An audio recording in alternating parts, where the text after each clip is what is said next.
पहले हजारों ने राष्ट्रीय सलाद सलामत राष्ट्र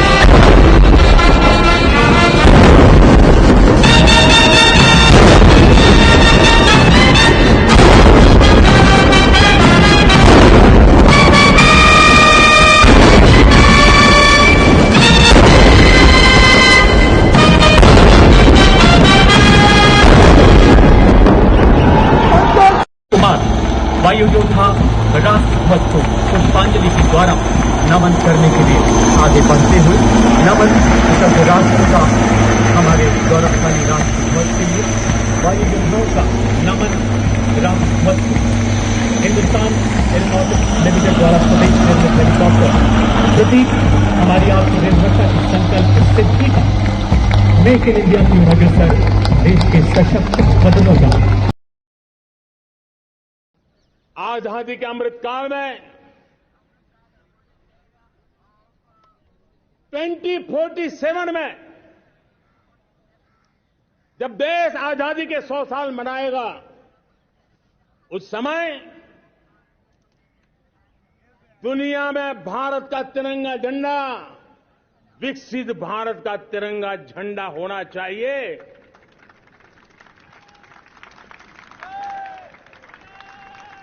रत्ती भर भी हमें रुकना नहीं है, पीछे नहीं हटना है और इसके लिए शुचिता,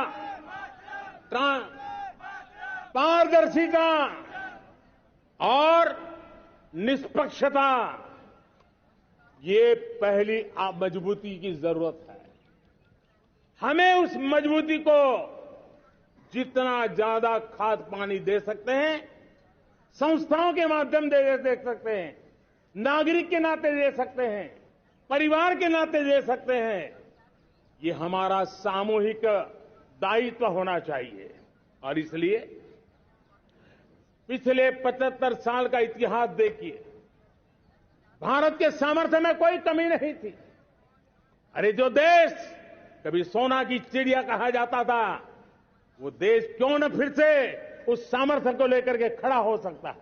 मेरा अटूट विश्वास है साथियों, मेरे प्रिय परिवारजनों, मेरा अखंड अटूट एक निष्ठ विश्वास है कि 2047 में जब देश आजादी के 100 साल मनाएगा, मेरा देश विकसित भारत बन के रहेगा। और ये मैं मेरे देश के सामर्थ्य के आधार पर कह रहा हूं, मेरे उपलब्ध संसाधनों के आधार पर कह रहा हूं और सबसे ज्यादा 30 से कम आयु वाली मेरी युवा शक्ति के भरोसे कह रहा हूं, मेरी माताओं बहनों के सामर्थ्य के भरोसे कह रहा हूं। लेकिन उसके सामने अगर कोई रुकावट है, कुछ विकृतियां पिछले 75 साल में ऐसे घर कर गई है, हमारी समाज व्यवस्था का ऐसा हिस्सा बन गई है कि कभी कभी तो हम आंख भी बंद कर देते हैं। अब आंख बंद करने का समय नहीं है। अगर सपनों को सिद्ध करना है, संकल्प को पार करना है, तो हमें ये आंख मिचौली बंद करके, आंख में आंख मिला करके 3 बुराइयों से लड़ना बहुत समय की मांग है। हमारे देश की सारी समस्याओं की जड़ में भ्रष्टाचार ने दिमक की तरह देश की सारी व्यवस्थाओं को, देश के सामर्थ्य को पूरी तरह नोच लिया है। भ्रष्टाचार से मुक्ति, भ्रष्टाचार के खिलाफ जंग हर इकाई में, हर क्षेत्र में और मैं देशवासियों, मेरे प्रिय परिवारजनों, ये मोदी के जीवन का कमिटमेंट है। ये मेरे अपने व्यक्तित्व का एक कमिटमेंट है कि मैं भ्रष्टाचार के खिलाफ लड़ाई लड़ता रहूंगा। दूसरा, हमारे देश को नोच लिया है परिवारवाद ने। इस परिवारवाद ने देश को जिस प्रकार से जकड़ के रखा है, उसने देश के लोगों का हक छीना है। और तीसरी बुराई तुष्टीकरण की है। ये तुष्टीकरण में भी देश के मूलभूत चिंतन को, देश के सर्व समावेशक हमारे राष्ट्रीय चरित्र को दाग लगा दिए हैं, तहस नहस कर दिया है इन लोगों ने। और इसलिए मेरे प्यारे देशवासियों, इसलिए मेरे प्यारे परिवारजनों, हमें इन तीन बुराइयों के खिलाफ पूरे सामर्थ्य के साथ लड़ना है। भ्रष्टाचार, परिवारवाद, तुष्टीकरण, ये चुनौतियां हमारे ये ऐसी चीजें पनपी है जो हमारे देश के लोगों का जो आकांक्षा है उसका दमन करती है। हमारे देश के कुछ लोगों के पास जो छोटा मोटा सामर्थ्य है उसका शोषण करती है। ये ऐसी चीजें हैं जो हमारे लोगों की आशा आकांक्षाओं को सवाल या निशान में गाड़ देती है। हमारे गरीब हो, हमारे दलित हो, हमारे पिछड़े हो, हमारे पसमानदा हो, हमारे आदिवासी भाई बहन हो, हमारी माताएं बहनें हो, हमने सबने उनके हकों के लिए इन तीन बुराइयों से मुक्ति पानी है। हमें भ्रष्टाचार के खिलाफ एक नफरत का माहौल बनाना है। जैसे गंदगी हमें नफरत पैदा करती है ना, मन में गंदगी पसंद नहीं है, ये सार्वजनिक जीवन की इससे बड़ी कोई गंदगी नहीं हो सकती। और इसलिए हमारे स्वच्छता अभियान को एक नया मोड़ ये भी देना है कि हमें भ्रष्टाचार से मुक्ति पानी है। सरकार टेक्नोलॉजी से भ्रष्टाचार की मुक्ति के लिए बहुत प्रयास कर रही है। आपको जानकर के हैरानी होगी, इस देश में पिछले 9 साल में एक काम मैंने ऐसे किया, आंकड़ा सुनोगे तो लोग कहेंगे मोदी ऐसा करता है, जैसे 10 करोड़ लोग करीब करीब जो गलत फायदा उठाते थे वो मैंने रोक दिया। तो आप में से कोई कहेगा आपने लोगों से अन्याय कर दिया। जी नहीं, ये 10 करोड़ कौन लोग थे? ये 10 करोड़ वो लोग थे जिनका जन्म ही नहीं हुआ था और उनके नाम पर उनके विडो हो जाते थे, वो वृद्ध हो जाते थे, वो दिव्यांग हो जाते थे, फायदे लिए जाते थे। 10 करोड़ ऐसे बेनामी जो चीजें चलती थी उसको रोकने का पवित्र काम, भ्रष्टाचारियों की संपत्ति जो हमने जब्त की है ना, वो पहले की तुलना में 20 गुना ज्यादा की है। मेरे प्यारे परिवारजनों, ये आपकी कमाई का पैसा लोग लेकर के भागे थे, 20 गुना ज्यादा संपत्ति को जब्त करने का। और इसलिए लोगों की मेरे प्रति नाराजगी होना बहुत स्वाभाविक है, लेकिन मुझे भ्रष्टाचार के खिलाफ की लड़ाई को आगे बढ़ाना है। हमारे सरकारी व्यवस्था ने पहले कैमरा के सामने तो कुछ हो जाता था, लेकिन बाद में चीजें अटक जाती थी।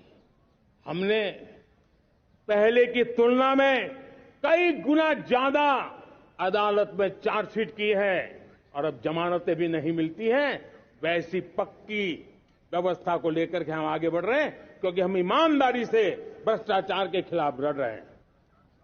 आज परिवारवाद और तुष्टीकरण, इसने देश का बहुत बड़ा दुर्भाग्य किया है। अब लोकतंत्र में ये कैसे हो सकता है कि पॉलिटिकल पार्टी, और मैं विशेष बल दे रहा हूं पॉलिटिकल पार्टी, आज मेरे देश के लोकतंत्र में एक ऐसी विकृति आई है जो कभी भारत के लोकतंत्र को मजबूती नहीं दे सकती। और वो क्या है बीमारी? परिवारवादी पार्टियां। और उनका तो मंत्र क्या है? Party of the family, by the family and for the family. इनका तो जीवन मंत्र यही है कि उनकी पॉलिटिकल पार्टी, उनका राजनीतिक दल परिवार के द्वारा और परिवार के लिए परिवारवाद और भाई भतीजावाद प्रतिभाओं के दुश्मन होते हैं, योग्यता को नकारते हैं, सामर्थ्य को स्वीकार नहीं करते हैं और इसलिए परिवारवाद इस देश के लोकतंत्र की मजबूती के लिए उसकी मुक्ति जरूरी है। सर्वजन हिताय सर्वजन सुखाय, हर किसी को हक मिले इसलिए, और सामाजिक न्याय के लिए भी ये बहुत। उसी प्रकार से तुष्टीकरण ने सामाजिक न्याय का सबसे बड़ा नुकसान किया। अगर सामाजिक न्याय को तबाह किसने किया है तो ये तुष्टीकरण की सोच, तुष्टीकरण की राजनीति, तुष्टीकरण का सरकारी योजनाओं का तरीका, इसने सामाजिक न्याय को मौत के घाट उतार दिया है। और इसलिए हमें तुष्टीकरण, भ्रष्टाचार, ये विकास का सबसे बड़ा दुश्मन है। अगर देश विकास चाहता है, देश 2047 विकसित भारत का सपना का साकार करना चाहता है, तो हमारे लिए आवश्यक है कि हम किसी भी हालत में देश में भ्रष्टाचार को सहन नहीं करेंगे। प्रियजनों, मेरे परिवारजनों, मैं आप में से आता हूं, मैं आपके बीच से निकला हूं, मैं आपके लिए जीता हूं। अगर मुझे सपना भी आता है तो आपके लिए आता है। अगर मैं पसीना भी बहाता हूं तो आपके लिए बहाता हूं, क्योंकि इसलिए नहीं कि आपने मुझे दायित्व दिया है, मैं इसलिए कर रहा हूं कि आप मेरे परिवारजन हैं और आपके परिवार के सदस्य के नाते मैं आपके किसी दुख को देख नहीं सकता हूं, मैं आपके सपनों को चूर चूर होते नहीं देख सकता हूं, मैं आपके संकल्प को सिद्धि तक ले जाने के लिए आपका एक साथी बन करके, आपका एक सेवक बन करके, आपके साथ जुड़े रहने का, आपके साथ जीने का, आपके लिए जूझने का मैं संकल्प लेकर के चला हुआ इंसान हूं।